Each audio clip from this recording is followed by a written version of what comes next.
Happy Sunday. Have a balloon. Bye. Get that balloon out of my sight. Get that balloon out. Bye.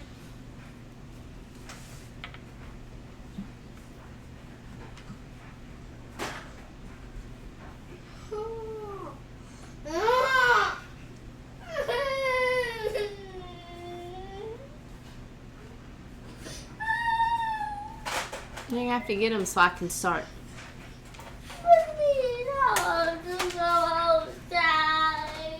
Alright. Let me see how our night's going. It's 6:15 and it's bedtime. So, we're just going to get right into it. It's going to be short and sweet today. We're talking about the merciful, truthful woman. So, what is mercy? Mercy exhibits active compassion. It understands weakness, and it has pity toward failure. Mercy tolerates. Mercy makes allowance. Mercy is leniency. So that's the first part. That's the part we're going to concentrate on today. Next week, we're going to end this study, and we're going to talk about truthful. But we're going to go on and talk about what the definition of truth is. What is truth? Truth exhibits rightness, stability, certainty, standards, and correctness. Truth toes the line. Truth never deviates. It is sure and unchanging. So we've got, they're not really contrast, but we have mercy. You have to be compassionate. You have to, you know people are going to make mistakes. You know feelings are going to be hurt. You know things are going to happen. We're human. We have to have mercy. We make allowance. We're lenient. We're not, I don't say super strict as in if somebody hurts me, then that's it. You're no longer in my life. I'm not going to do anything about it. I don't like you anymore. You're kicked out of the family, whatever. You all know those circumstances. Truth, though, even though we have to have mercy, we have to have a little bit of lenience towards failure. Now, this kind of goes back to we got to keep it, for me, in perspective. Because, yes, there's going to be failure. But we cannot accept failure to the point that we become the sluggard, where we become lazy, where we say, okay, we're going to fail, everything's going to stop anyway, or not stop, everything's going to be wrong anyway, so I'm not even going to try.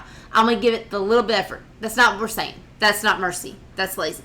Mercy says, there's going to be some things that go wrong. We're not perfect. You have to have a little bit of leniency. But that's where the truth comes in. And then more so to me is, how do you handle the truth? The truth never deviates. So it's not like, okay, it's Monday, it's the start of the week, I'm going to give you a little bit more slack. There's been a long weekend, hard weekend, hot weekend, whatever. And then on Friday, you're rigid. You're on the line. There is no leeway. There's no give. It can't be that way. Truth is sure and unchanging. It reminds me of let your yes be yes and your no be no. Like we've all heard, I just heard a story from one of the girls that I'm in a group with, or maybe I heard at a lectureship, and they knew she didn't drink, but she had to go to these social events as part of her job, and she was at her class reunion, and she said, people sometimes never forget things. And she's signing in, checking in. They said, oh, would you like, and then stopped and pulled it back and said, never mind, we know you don't drink. Again, your yes and yes, your no, no. Simple example. But we see it in friendships. We see it with family. And this reminds me of grandparents. And I may get a bunch of comments on this afterwards. But for me, it's hard as a parent. And I think every parent struggles with this. And the ones who are grandparents, I think when you were just a parent, you may struggle with this. You have certain things that you want your child to do, not do. Certain times you want them to do it. For me, it was real food, introducing real food. It was my first child. And if the doctor said 9 months, we weren't going to take that first bite of food till 9 months. Well, when you all see my mother-in-law next time, ask her what happened when she fed her a baked potato in a restaurant. It didn't go over so hot. Okay? But as grandparents, we laugh. As I look back now, my daughter's still alive. My daughter's healthy. It didn't kill her. But to me, I thought that was the end of the world. But we never deviate. And that's just a silly example. When we talk about like the truth, God's word, we should never deviate from that. There's several examples. We cannot deviate. And the first thing that comes to my mind is worship service. Well, we've got a ball game today. I'm using that because that's what Matt's been talking about in his sermons. But we have a ball game today, so it's okay that we miss church today. But we won't miss next week. Well, then next week rolls around and, well, you know, I just don't feel real good today. And we missed last week and it's streaming online. We can just stay home and do it. Okay. Again, that's not the example I want. The example I want is not coming to me. But you all know what I'm saying. Our truth cannot deviate. The Bible does not deviate. A wrong is a wrong. A right is a right. That's the way it is. That is what truth is. But we have to have mercy in with that truth, because what do we call people who are, we call them the straight and narrow, they never deviate, hardcore, sometimes we call them snobs, just, they don't give you an inch. They're never going to budge. That's not what mercy is. We have to have some lenience, but on certain things. So, to be the woman of God, we got to have this balance. We got to have the balance of mercy, some lenience for failures, but we got to have the truth. We got to stand up for what's right. We've got to not deviate and stand and be unchanging. In Paula's world, we can't be wishy-washy. We have to be sure.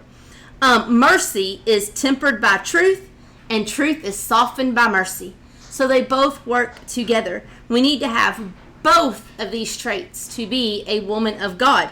The perfect example of this is Apollos in Acts. We see truth where they don't deviate. The word is the word, but we also see mercy and how they handle it. And we're going to talk about that. Apollos was teaching accurate, truthful, right things. He was teaching what he knew. But here's the problem. He only knew the baptism of John. He did not know the baptism of Jesus. No one had ever taught him that. Well, he's up here and he's talking, he's preaching, he's telling these people, however you want to say it. He is talking to this crowd. He's telling them about God. He's doing what he thinks is right, what is truthful. He talks about the baptism of John. Aquila and Priscilla are in the audience. They know that at this point, what he is teaching is wrong. What do? This is where mercy comes in. Yes, they're going to tell him the truth, but how do they tell him the truth? Do they stop him in the middle of his, I'm going to call it sermon, in the middle of his speech? Do they stop him and say, oh, Apollos, you are wrong. That is not the truth. You are misleading these people. You are misguiding them. No. What do? They let him finish. Then they go, to my mind, they go immediately, kind of like after church, when service is over, we all walk to a door. Some of us walk to the back, and that is when you talk to Matt. Hey, I didn't understand this. Hey, you said this. That was not good. That was good.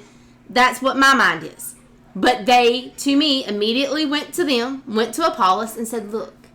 And what did they do? They taught him. They didn't come down harshly on him. They didn't jump down his throat about saying what he did was wrong. What I think is happening, again, this is my version. They go to him. They tell him all the correct things he did. Probably told him he did a good job. They appreciate the work that he is doing. Keep up the good work. But when it came to the baptism of John, they sat down and said, well, there's more. There is the baptism of Jesus. And they talk about Jesus. Now, that's the mercy. They brought the truth, but they brought it with mercy. The lenience of failure. They didn't jump down his throat. They didn't make him never want to get up and speak again. And if we keep reading in Acts, we see he went on to keep preaching and keep telling people about God. Now, that whole situation could have been different if there was no mercy. Absolutely. To me, truth comes first. A wrong is a wrong. A right is a right. But it's how you handle that wrong. That, to me, is where mercy comes in. How are you going to handle that leniency? How are you going to handle that failure? How are you going to handle that hurt feeling? How are you going to handle that discord? Whatever is going on, What's your mercy? How are you going to handle it? They had compassion. They had truth. And with that, they corrected Apollos in the right way. In the right way. And a lot of things can be solved, can be handled, can be stopped if we handle things in the right way. Now, I'm not saying have enough mercy, have enough leniency that you just let people walk all over you, that you have to pick up all their slack at work, or you just let them sit and not do anything, whether it be at church, in the family, whatever. It's not what I'm saying. But we have to have mercy. We have to allow failure because we're not perfect. We're not. We all have to strive to be the woman God wants us to be. And that is why he wants us to have mercy, because he knows we're going to fail. But he also wants us to know the truth. He wants us to study, and he wants us to know how to approach a situation, how to handle a situation, how to calm down a situation with mercy. Mercy is an example in Matthew 6:12. Mercy forgives us our trespasses as we forgive those who trespass against us. Again, two-way street. We can't say, oh, I should be forgiven, but I'm never going to forgive you. You all hear two wrongs don't make a right, right? You can't say, well, I forgave you, but so now you have to forgive me. It should be a two-way street. We forgive others as we expect to be forgiven. So I cannot wrong somebody and think that's okay, but as soon as somebody wrongs me, then, we bring it before the church. We tell everybody. We splash it on social media about how bad they are to us. And they they need to ask forgiveness from me because though they're so terrible, how could they do this to me? But yet we do the very same thing, and we think we're in the right. That's not how it should be. Another example is Matthew 18:21. It's talking about forgiveness. Again, mercy, forgiveness. And this is where they're talking, and Jesus, how many times should we forgive somebody? And we all know 70 times 7. It's not literal. It means continually, always, ongoing. We don't stop. So to be the women that God wants us to be, we have to have mercy. We have to forgive. And part of forgiveness is looking past mistakes. We have to look past them. Proverbs 3:3 says, let not mercy forsake you. A woman who has mercy will reach out to others who are battling sin and be there for them. Remember that word, compassion? It's part of mercy. We have compassion for people. And I thought about this today when Matt said in a sermon last week, we should never say we know exactly what you're going through. We may know a similar circumstance, but we are not that other person. We may have went through the same thing. We may have both lost our mothers. We may have both lost them to cancer. We may have both lost them within 6 months. Everything may look like it's the same, but there's one major difference. You're not me and I'm not you. So we may have had similar circumstances. So since I've lost my parents, somebody comes into church, somebody comes into work, somebody comes in the neighborhood, somebody comes on the soccer team, whatever, and they've just lost a parent, I should have compassion for them. I have a common ground with them. That's my door. That's my door. To go to them, get to know them, or be there for them. Show them the truth. Not saying beat them over the head, not saying you need to do this, and this, but be there for them as a Christian. They work hand in hand. Are we women of mercy? And I know we hounded on mercy, we hounded on compassion, we hounded on leniency this week. Next week we'll end the book we're going to lean on the truthful side of never deviating, of being the same person today, tomorrow, and always. People should be able to know, like I said earlier, we shouldn't be one person on Monday and by Friday we're a totally different person. We should still be, if we're approachable on Monday, we should still be approachable on Friday. If we're kind on Monday, we should still be kind on Friday. And again, I know that seems like petty examples, simple examples, but think about it. Think about how many people change from day to day. We hear them all the time. We never know who we're going to run into. I know I used to work at the bank, and we had a customer come in, and you never knew one day what mood they would be in. And sometimes they would come in and be the kindest person. They could come in the next day and be the devil. Then they would come in, we were closed on Wednesday, so they would come in on Thursday and they would be so-so. Then they would come in on Friday. You're always like up in arms. Like you see the car pull up and you're like, okay, so-and-so's coming in. What are we going to do? Okay. We had one that you never knew what they wanted to be called that day. They changed their names daily. So you didn't greet that person. You just said, how are you today? You didn't try to do a first name basis because they changed their name every time they came into the bank, depending on what mood they were in. So you all know what I'm saying. We should be the same. We cannot, and you all have heard this all your life because I've heard all my life, and I'm not near as old as the people that are watching this. You cannot be a Christian on Sunday and somebody else Monday through Saturday. If you choose to be a Christian on Sunday, you should be a Christian Monday, Tuesday, Wednesday, Thursday, Friday. If you choose not to be a Christian Monday through Friday, then you shouldn't be a Christian on Sunday. It doesn't work that way. It doesn't work that way. And to me, that's what truth means. Truth is, like I said, you're yes and yes. You're the same person today, tomorrow, and always in your thoughts, in your mannerisms. Now, I'm not saying you can't learn. I'm not saying you won't make mistakes. We will make mistakes daily. That's just part of being human. But we have to have the truth. And like always, I think I say this in every devotional we do. How do we find the truth? You open up the Bible and you find it. You study it. You read it. And that's one thing that I've told you I have failed a lot on recently. And Elizabeth got a new Bible while we were out of town. And that's what she wants to do. She has made a list of books. She just wants to sit down and read.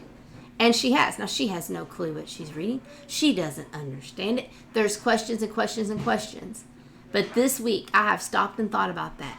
And she goes, Mama, I asked you to read, and one of them is 1 John. I asked you to read 1 John. I've read 1 John. Have you read 1 John? I've got a lot of questions about 1 John. And it takes me back, and it makes me stop. And honestly, it humbles me. It makes me realize how much more I do need to study, how much of a better Christian I need to be, and why don't I desire to be in the Word like she does. Now let me explain desire. She's 7. She has school, and that's it. She has sports. She is not a parent. She's not a preacher's wife. She's not a fill in the blank coach's wife. She's not a Sunday school teacher. She's not a blah, blah, blah, blah, blah. Everybody could fill in examples. Everybody's got a busy life. But what humbles me is, Mama, I want to study the Bible. How many of us have that desire? And I know I'm probably preaching to the choir. I'm probably the only one that doesn't get my Bible out every single day. It's confession time, people. You can turn it off. It's confession time. I don't open my Bible up every day. I don't do what I need to do. But I have a child who is urging me to, hey, Mama, let's read this. Why does she want to read?